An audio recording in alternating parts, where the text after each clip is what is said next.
Lafim-baovao tanteraka kosa indray sehatra maro no azo tombony ao anatin'ny fitsanganan'ilay ivitoeran'ny varotra sy ny indostria Madagasikara Afrika Atsimo izay nampahafantarina tamin'ny fomba ofisialy io tolakandro io tetsy amin'ny hôtel Ibis Ankorondrandro saika tazana teny an-toerana avokoa moa ireo olona manan-kaja maro.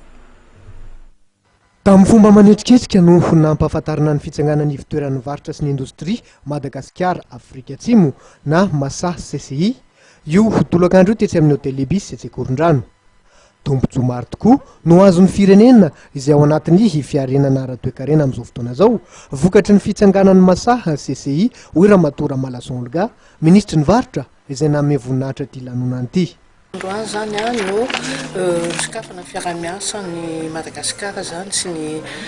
Afrique du Sud eo amin'ny zay antenimiran'ny varotra izay iverina fa isy tombontsoa lehibe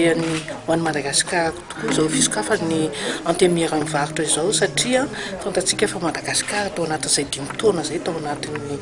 atao hoe fahasahiranana lalina noho ny krizy ara-politika zao isika tokony hihetsika be amin'izay amin'ny fisokafana zany amin'ireo atao hoe firenena namana afaka hiara-iasa amintsika amin'ny fijerena indray ny fampivoarana ny toe-karen'ny Madagasikara ary fantatsika fa Afrique du Sud dia akaiky amintsika ary isika samy ao anatin'ilay vondrona atao hoe SADC izay moramora kokoa ny fifandraisana eo amin'ny lafiny ara-barotra ny ao anatin'izay vondrona kambanana zay zany dia everina fa tombontsoa ho an'ny mpandraharaha malagasy indrindra sy ho an'ny mpandraharaha avy any Afrique du Sud izao fitsanganan'ny antenimiran'ny varotra izao everina koa eo ny ministèran'ny varotra fa apatsara ny fifandraisana ara-barotra izao fiaramiasa zao ary ho iteraka famoronana asa be dia be tokoa ho an'ny tanora malagasy zany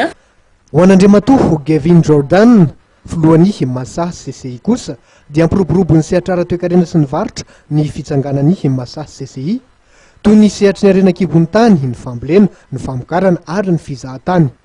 Maro ihany koa anefa ireo fanampitratrarina ao amin'ny fampiroboroboana ny sehatry ny ara-toe-karena sy ny fampandrosoana Madagasikara. Nataon'ity tompona andraikitra ity ohatra tamin'izany moa ny fananganana ny foto-drafitrasa maro samihafa eo ihany koa ny famoronana asa. Tonga nanome voninahitra ity lanonana ity ireo olona manan-kaja maro samihafa isan'izany ireo masivo isan-karazany miasa eto Madagasikara sy ireo solon-tena mpanjakana ary ireo mpandraharaha avy amin'ny sehatra tsy miankina ihany koa.